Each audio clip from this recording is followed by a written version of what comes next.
Saudamos a todos que acompanham o nosso grupo, Conexão Bíblica, Estudo Bíblico, né? Tratando do assunto Apocalipse. Já há algumas semanas viemos nesse assunto e vamos chegando ao fim, né? Hoje é o penúltimo encontro nosso com esse tema.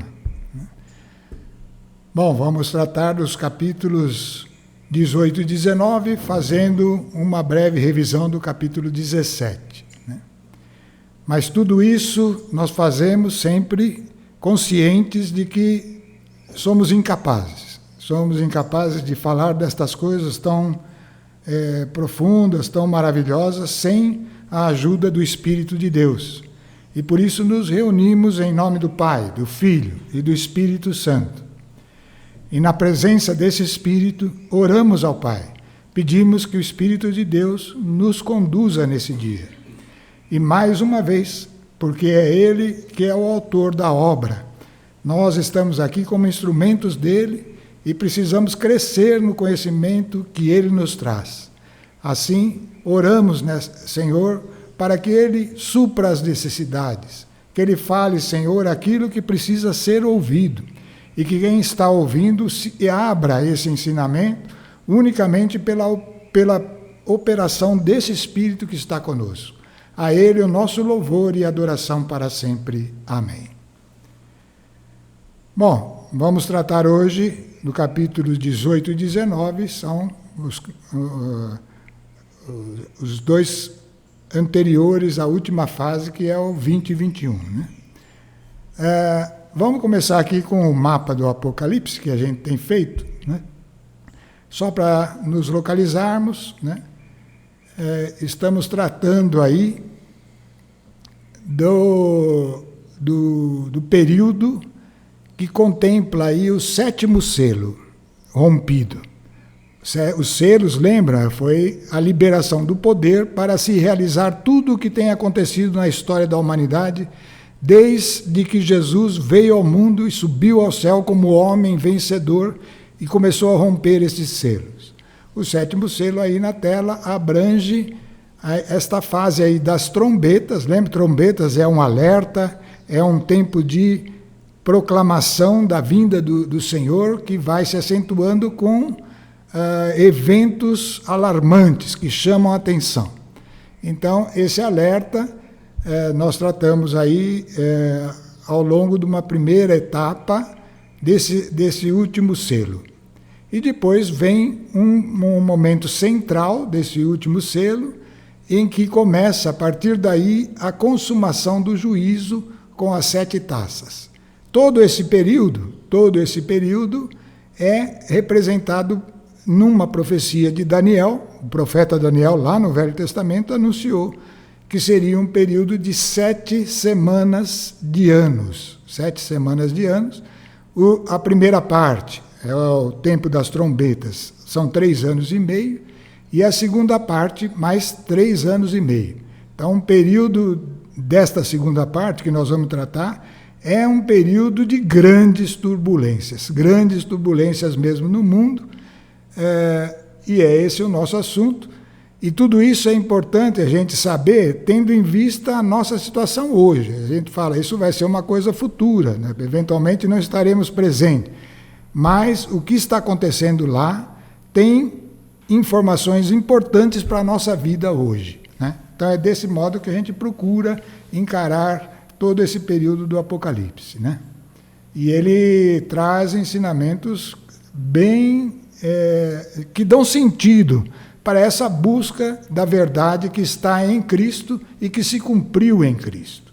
Dão sentido para nós. Então vamos extrair isso, quanto mais agora chegando ao fim desse livro que aponta para o plano eterno de Deus e nos demonstra o que está lá previsto para nós. Né? Bem no meio dessa última semana, acontece um evento extraordinário, que é a ressurreição dos mortos que morreram em Cristo. E, ao mesmo tempo, o arrebatamento daqueles que estão em Cristo, vivendo naquele momento. Então, é uma coisa assim, sem precedentes, né? É uma primeira ressurreição só dos que morreram em Cristo e o arrebatamento dos que estiverem vivos naquela hora e estiverem transformados em sintonia com o Espírito, a ponto de perceber, porque é uma vinda de Jesus não para todos, mas para aqueles que são filhos. É aquela que a Bíblia coloca uma vinda como ladrão, que vem de noite, vem no escuro. Só vê aquele que é capaz de reconhecer a luz de Cristo em meio às trevas desse mundo, né?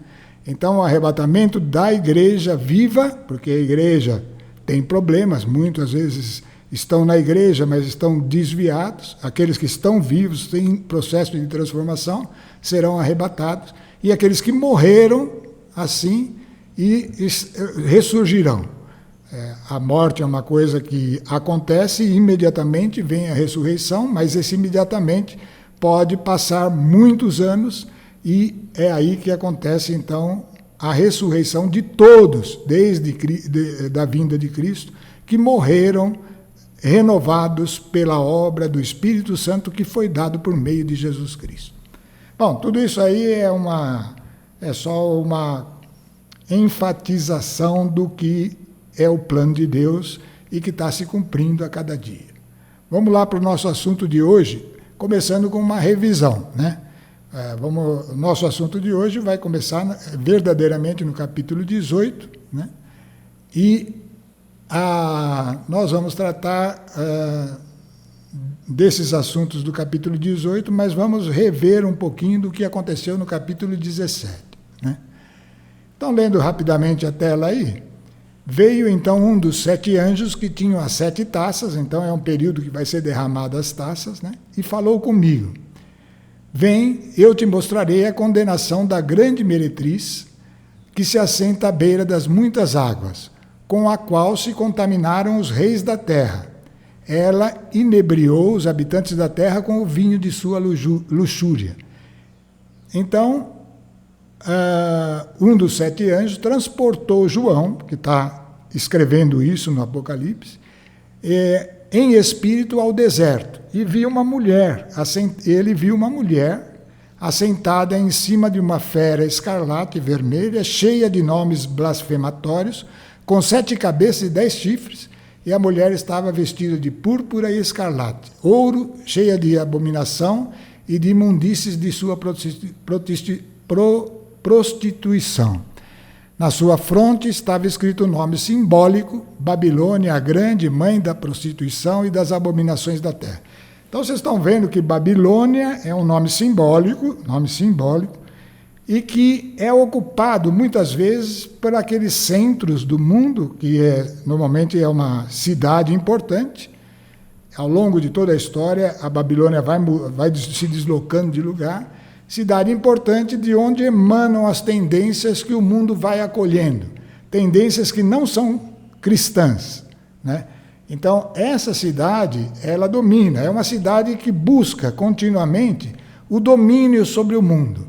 Então, vai variando, depende, porque o homem gosta dessa posição de autoridade, de poder influenciar os outros, e isso é aproveitado por Satanás, né? Ele vai lançando as suas tendências. Então, essa visão da Babilônia está tratando aí no capítulo 17. E aí João fala: aqui se requer uma inteligência penetrante. As 7 cabeças são 7 montanhas sobre as quais se assenta a mulher, né? São também 7 reis, né? Um subsiste, outro ainda não veio, e quando vier deve permanecer pouco tempo, né? Nós tratamos disso aí. Então só estamos revendo para nos localizar. Quanto à fera que era e já não é, ela mesma é um 8º rei, aí é um grande mistério, né? Ela era e já não é, que será isso, né? Nós falamos. Todavia, um dos 7 e caminha para a perdição.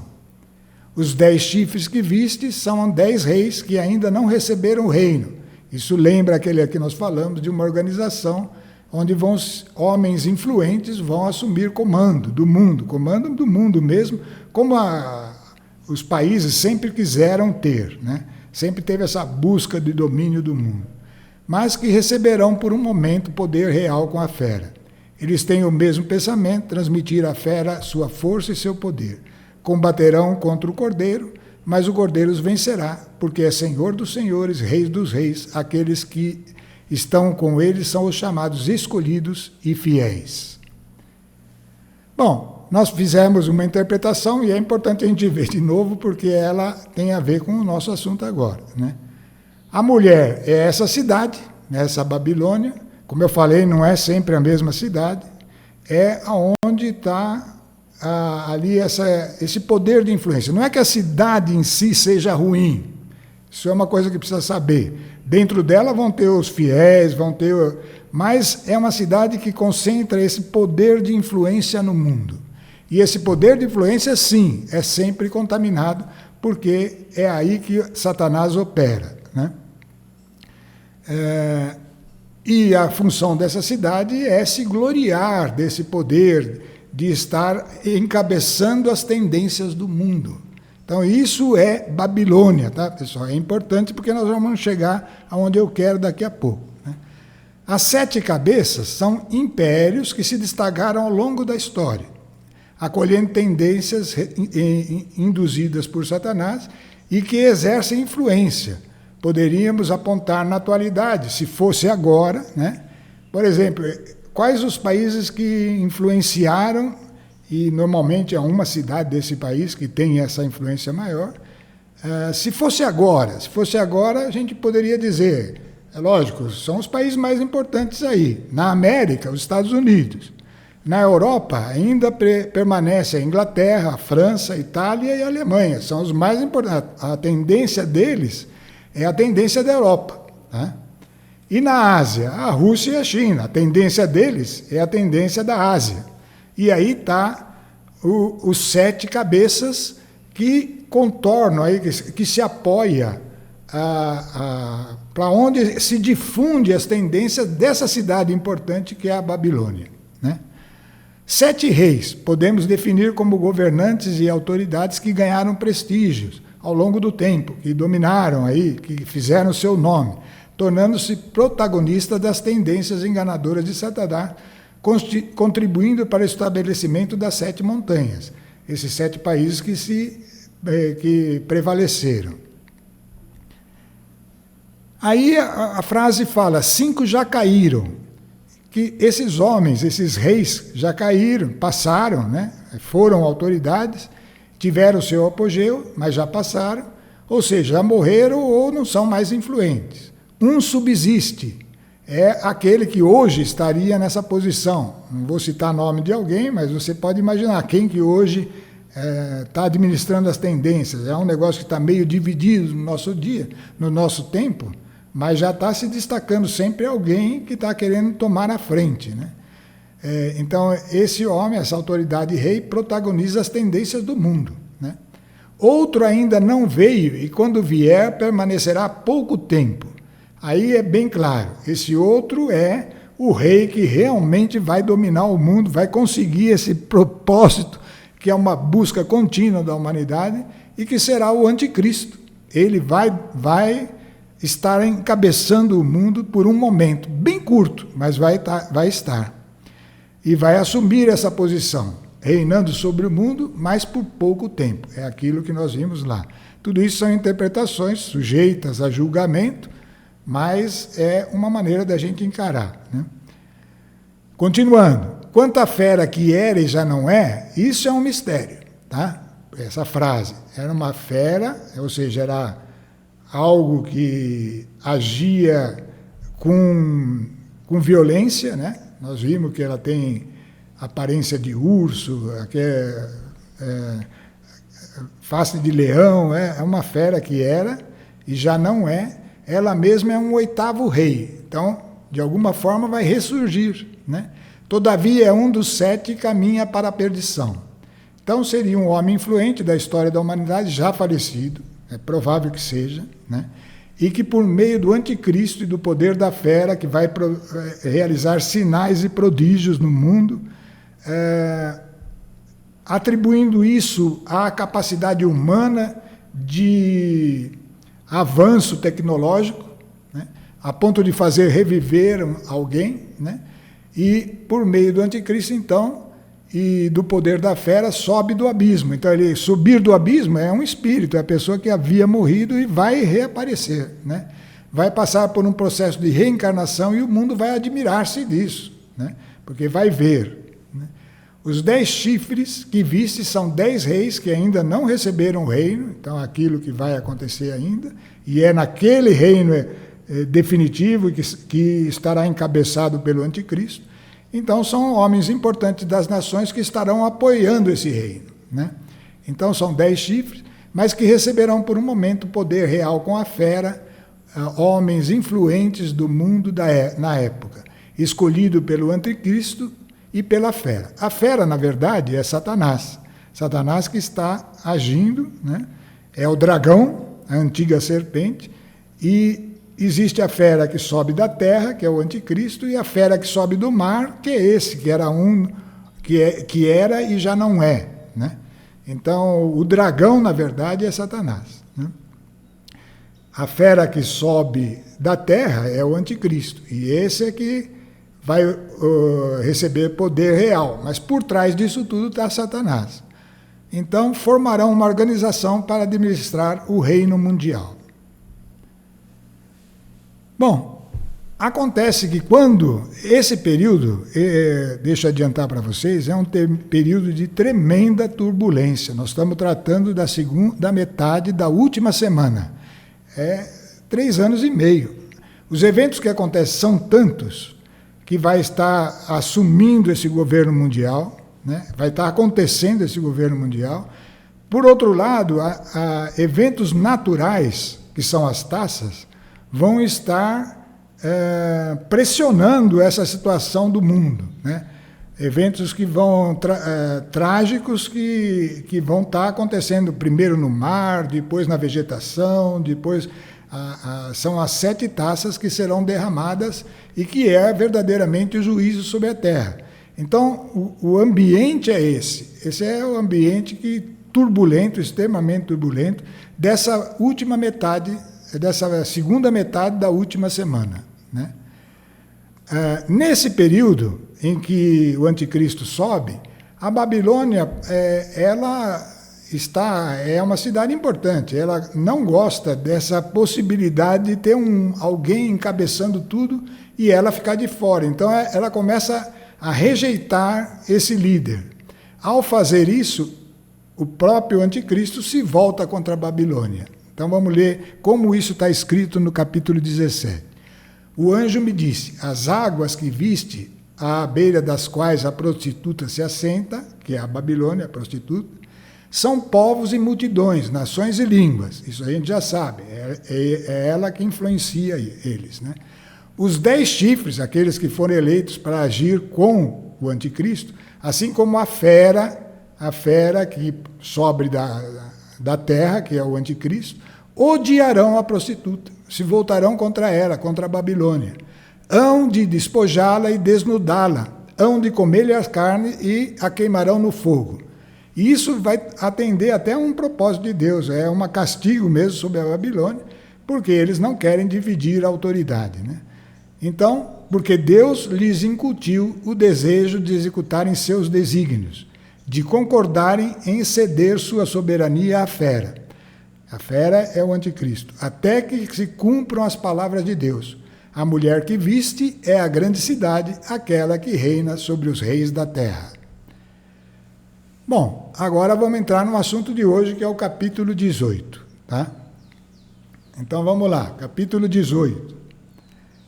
Depois disso, começa com esse termo, que nós vamos explorar. Vi descer do céu outro anjo que tinha grande poder, e a terra foi iluminada por sua glória. Clamou em alta voz, dizendo: caiu, caiu a Babilônia a grande. Tornou-se morada dos demônios, isso foi obra do próprio Satanás, prisão de espíritos imundos e das aves impuras abomináveis. Porque todas as nações beberam do vinho da ira e da sua luxúria. Pecaram com ela os reis da terra, e os mercadores da terra enriqueceram com o excesso de seu luxo. Então vocês estão vendo que isso é uma descrição do que é a Babilônia. Existe a Babilônia dos nossos dias. Existiu a Babilônia antes de nós, sempre existiu, né? E o cristão precisa reconhecer isso. Ouvi outra voz do céu que dizia, olha a frase, essa frase é importante para você, para mim. Meu povo, sai do seu meio, para que não participes de seus pecados e não tenhas parte com suas pragas. O alerta vale também para o nosso tempo, para agora, mesmo que isso vai ser uma frase importante lá na frente, vale para nós agora.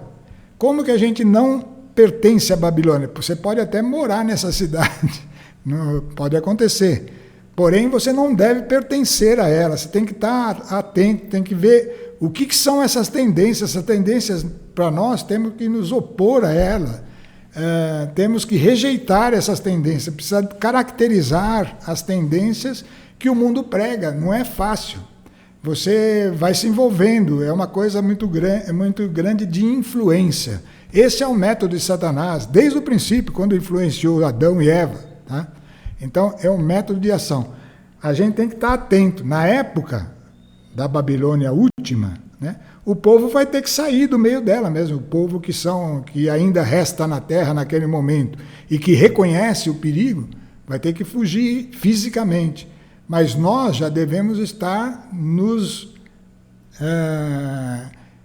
excluindo dessa influência no dia a dia da nossa vida neste mundo. Bom, então, continuando nesse tema, né, da queda da Babilônia, o capítulo 18 diz o seguinte: porque seus pecados se acumularam até o céu, e Deus se lembrou de suas injustiças. Faze com ela o que fez contigo. Retribuí-lhe em dobro os seus malefícios. Na taça que ela deu de beber, dá-lhe o dobro. Na mesma proporção que fez ostentação e luxo, dá-lhe tormentos e plantos. Tá vendo? Essa é a queda da grande cidade.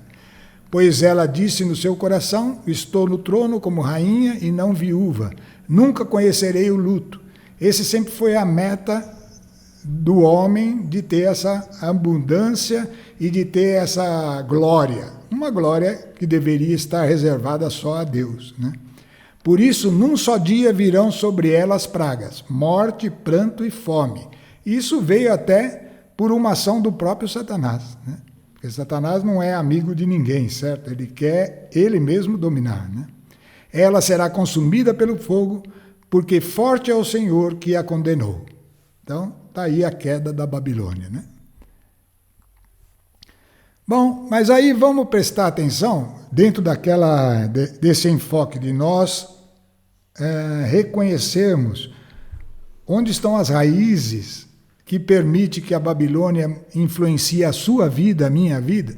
Vamos ver, porque é interessante, a Bíblia coloca, a partir daí, 3 tópicos que citam 2 deles, lamentos pela queda da Babilônia. Então nós vamos ver quem se lamenta, para ver se a gente não está incluso nesse grupo, e como que a gente tem que ser. E quem se exalta com a queda da Babilônia, que esse era o ideal, a gente deveria estar nesse grupo, né? Então, Apocalipse 18, do versículo 9 em diante.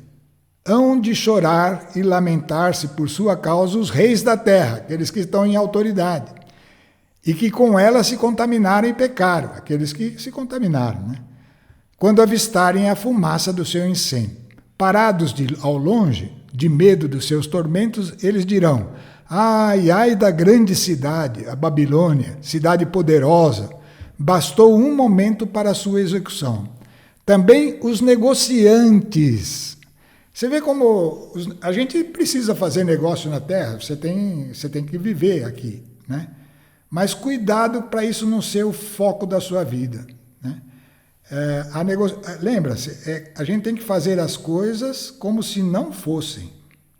Quando aquilo passa a ser muito importante, a pessoa se envolve com aquilo, é uma coisa que faz ela crescer, que faz ela ter sucesso, você está sendo agarrado pela influência de algo semelhante à Babilônia, né? E, portanto, com a queda da Babilônia, que é o centro das negociações do mundo, né, esses choraram, né, e se lamentaram a seu respeito. porque já não há ninguém que lhes compre os carregamentos. Olha como está aí o comércio. O comércio é importantíssimo, né? E a Babilônia é o centro disso, ela que anima isso. Você vê como que cresce isso, porque junto com esse comércio vem o apego às coisas do mundo, às coisas materiais, e é o que nós, ao sabermos nos excluir disso, colocando nossa confiança não nisso, mas na presença do Espírito de Deus em nós, porque nós cremos. Então, ao fazermos isso, nós vamos aprender a viver, mesmo que estejamos no meio dessas coisas, sem estarmos apegados a ela. Então, esse é um aspecto de não estar vinculado à Babilônia, mesmo que ela seja uma cidade longe da onde a gente habita. Tá? Então você vê que o comércio é uma coisa que prende o homem, né? Não que a pessoa não deva fazer isso, mas ela tem que aprender a lidar com isso como se não fosse. Porque a nossa vida não depende dessas coisas.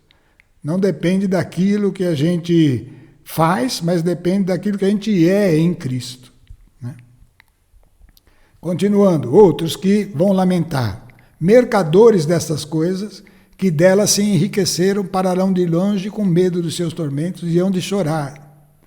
E lamentar-se dizendo, ai, ai da grande cidade que se revestia de linho, púrpura, escarlate, ornada de ouro, pedras preciosas. Está vendo os valores do mundo, como eles são foco da humanidade? A humanidade procura isso dia a dia, né? Num momento, toda essa riqueza foi devastada. Então, todas as nossas ações, a gente precisava aprender a realizar, e a nossa alegria não deve estar no sucesso de negócios, no sucesso de comércio, no sucesso de acúmulo de riqueza. Não é essa a nossa segurança. Então, é coisa que a gente já falou muitas vezes, mas precisa ser enfatizada, e aqui fica patente, né? Quando acontecer isso fisicamente, né?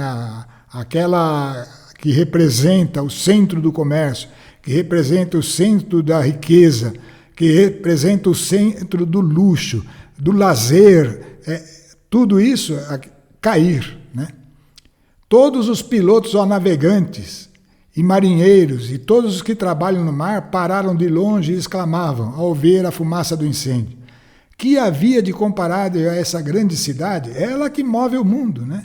E lançavam pó sobre a cabeça, chorando e lamentando-se com estas palavras: ai, ai da grande cidade, cuja opulência se enriqueceram todos os que tinham navios no mar. Então, é muito ligado ao comércio, a toda essa movimentação de riquezas, né? Bastou um momento para ser arrasada. Então, isso é um ensinamento importante para nós, voltando rapidamente àquela frase, chamar a atenção: meu povo, sai do seu meio, para que não participe dos seus pecados e não tenha parte com suas pragas. Então, desde já, o cristão tem que estar atento a isso, né?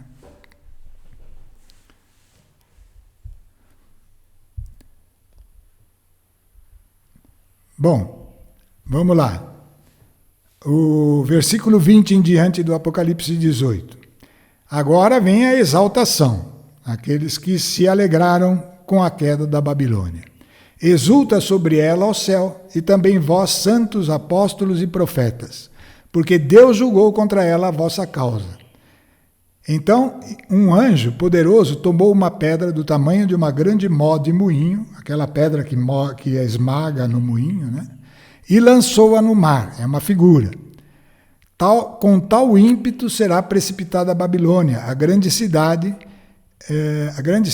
e jamais será encontrada. Já não se ouvirá mais em ti o som das cítaras, dos cantores, dos tocadores de flauta, tudo isso estimulado por essa cidade de trombetas. Nem se encontrará em ti artífice algum de qualquer espécie. Não se ouvirá mais em ti o ruído do moinho, não brilhará mais em ti a luz da lâmpada.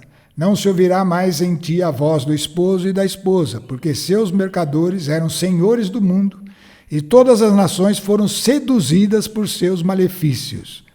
Pessoal, é bom sempre saber qual é a tendência predominante no mundo, seja de política, seja de valores materiais, né?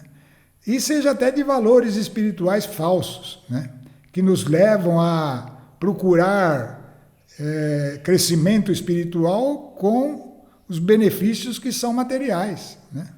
Então precisa estar totalmente despojado disso, não é ser um mendigo, andar por aí, não. Você vai viver normalmente, mas você tem que estar se equilibrando e se firmando na obra de Cristo, em tudo que Ele fez por nós, na presença desse Espírito que nós anunciamos aqui e que falamos tanto que é a grande dádiva da obra de Cristo.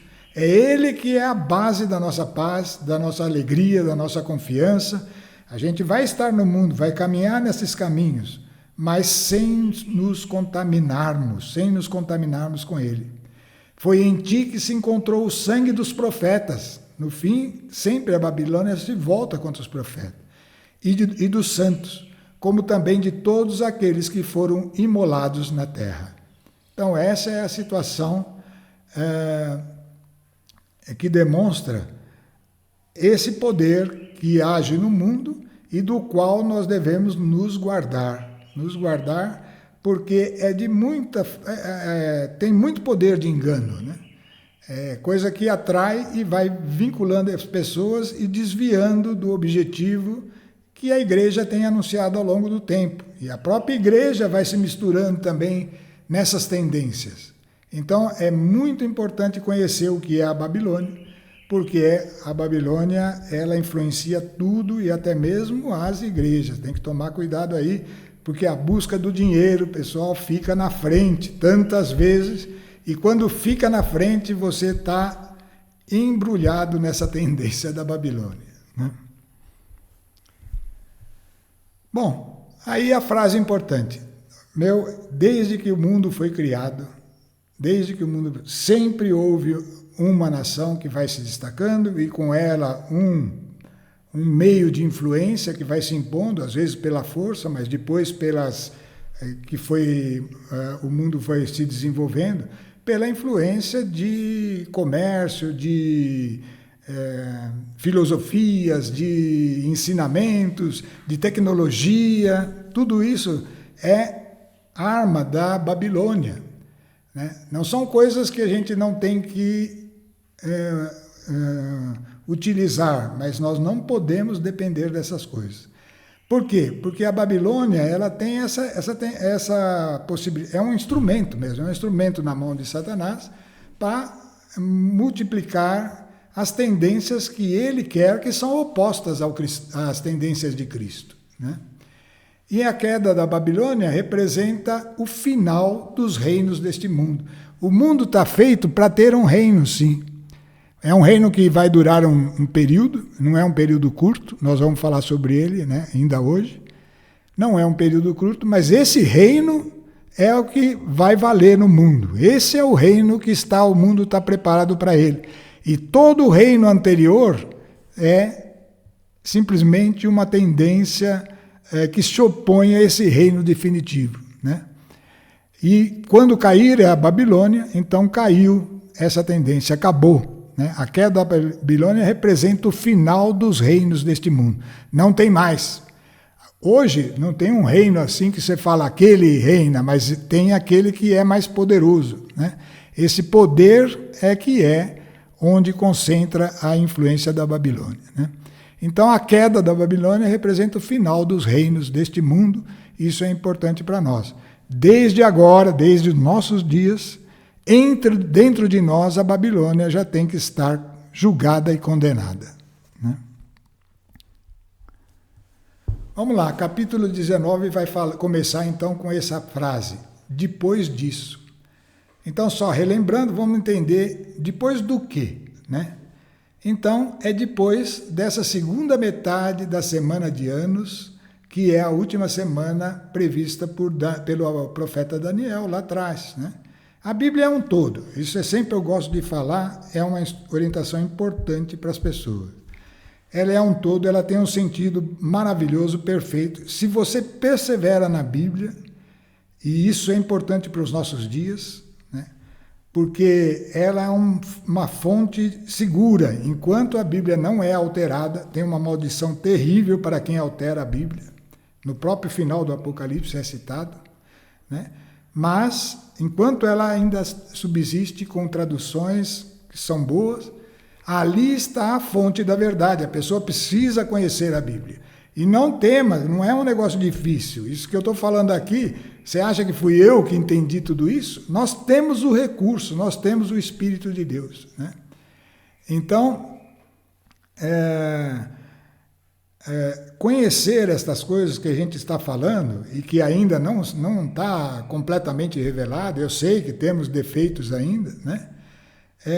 É possível. Nós temos aquele que é um com o Pai e com o Filho, que é o Espírito de Deus, que foi dado de graça para aquele que crê em Jesus.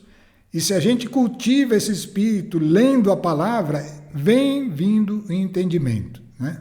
Vem vindo o entendimento para a gente poder discernir o que agrada a Deus e o que desagrada, né? Então, nós estamos agora falando, a Bíblia está mostrando para nós agora, aí na tela, o que acontece depois dessa última semana de anos. Uma semana de 3 anos e meio como nunca existiu, onde vai estar acontecendo um juízo sobre a criação, que são as 7 taças, né? Que nós já falamos, são as 7 taças, ela vem sobre a criação. Vai estar acontecendo esse juízo sobre a criação, vai estar acontecendo essa queda da Babilônia. Então vamos ver aí. Começa com o que essa segunda metade? Primeiro, a visão da mulher grávida. Lembra? A mulher grávida que é prestes a dar à luz, que muitas vezes é confundida com a visão de Maria para gerar Jesus. Sem dúvida, Maria gerando Jesus é uma figura que antecipava esse fato que ia acontecer, que é a igreja gerando o Filho de Deus, que são todos aqueles que se converteram ao longo da história da humanidade, né? A mulher grávida é a igreja, ela continuamente está grávida, porque está gerando filhos para Deus, mas quando se completar o número dos filhos de Deus, que é um número exato, esse número exato se completar, então a mulher acabou de dar à luz.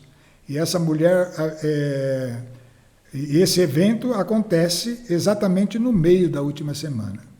E bem nesse momento, então, esse filho que estiver aqui no mundo, a parcela desse filho que está no mundo, é arrebatada, e acontece paralelamente a esse arrebatamento a primeira ressurreição.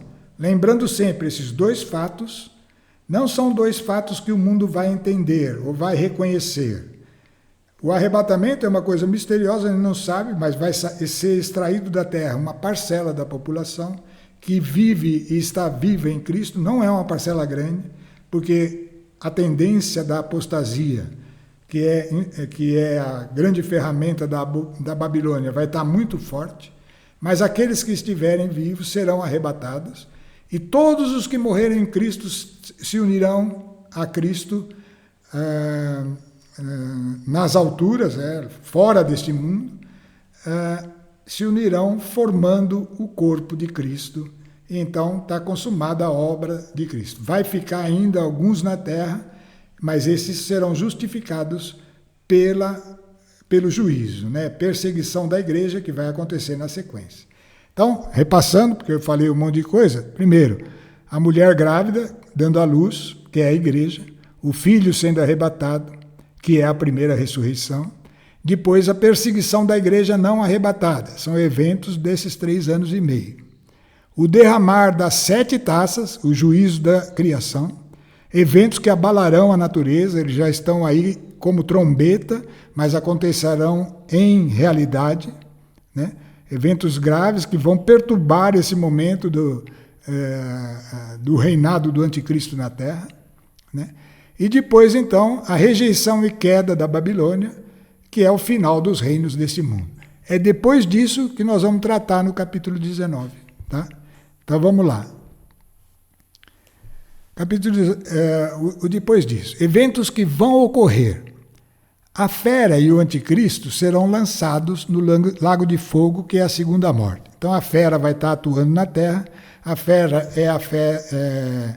é a fera que sobe do abismo, é aquele homem que vai estabelecer uma das 7 cabeças na qual se assenta a cidade, que vai reviver, né, por obra do anticristo. E depois, então, o anticristo, que é a fera que sobe da terra. Então, aqui é a fera que sobe a primeira fera é a fera que sobe do abismo, e o anticristo, a fera que sobe da terra. E os dois serão lançados no lago de fogo, o anticristo e aquela fera que foi revivida, né? Essa lago de fogo, pessoal, é a segunda morte. Por isso que aquele que ressuscitou lá, entre aspas, né, vai ser lançado nessa segunda morte, e essa é definitiva, né? Satanás não é lançado na segunda morte. Ele é acorrentado por 1000 anos. Deus tem um propósito para isso. Satanás é o dragão, a antiga serpente. Ele está por trás de todos esses, da fera, do anticristo, de todos, né? E por trás da Babilônia, de todo o plano é articulado por ele. Ele vai ser acorrentado por 1000 anos, 1000 anos, né? A igreja arrebatada vai se manifestar com Cristo, com Jesus mesmo, aí ele vem e todo olho o verá, e essa igreja arrebatada vai reinar com Cristo por 1000 anos. Vai reinar onde? Nesse período, os judeus estarão se convertendo, Jerusalém vai ser restaurada, todos os judeus estarão voltados a Cristo, e lá é o reino do milênio. É ali que vai se estabelecer a igreja arrebatada, reinando com Cristo por 1000 anos. Tem um propósito para isso, tá? A terra ainda vai permanecer esse período, eu falei, é um longo período. Esse é o reino para o qual a terra foi feita, onde se reinarão os filhos de Deus, os judeus convertidos, e na Jerusalém terrestre, restaurada, né?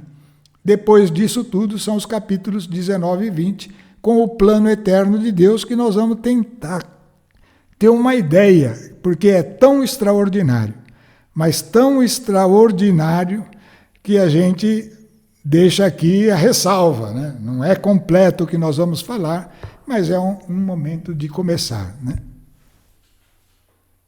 Vamos em frente.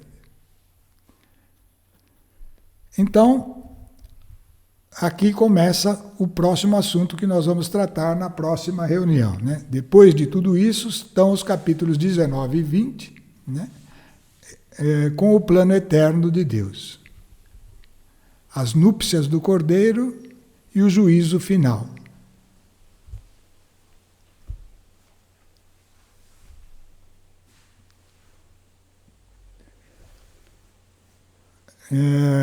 Quando nós vamos tratar desses assuntos na próxima semana, e agora então a gente se coloca na presença novamente, unidos, né, aqui por essa palavra, juntos, vamos nos voltar agora para Deus e Jesus Cristo e entregar então todas estas palavras a Ele para que elas cumpram em nós o propósito de Deus. Fazemos isso na graça de nosso Senhor Jesus Cristo, na presença do Espírito Santo, e pedindo a Ele que faça com que estas coisas que nós ouvimos e que é transmitida de uma maneira imperfeita, porque nós temos consciência da nossa fraqueza, da nossa limitação, mas que elas em si contêm a verdade. Senhor, que esta verdade se desabroche na mente de cada um que ouviu e na nosso interior, e que nós possamos, Senhor, dar glória ao vosso nome, reconhecer a presença viva de Jesus Cristo conosco, que vence todo o mal e todo o poder de Satanás. Amém.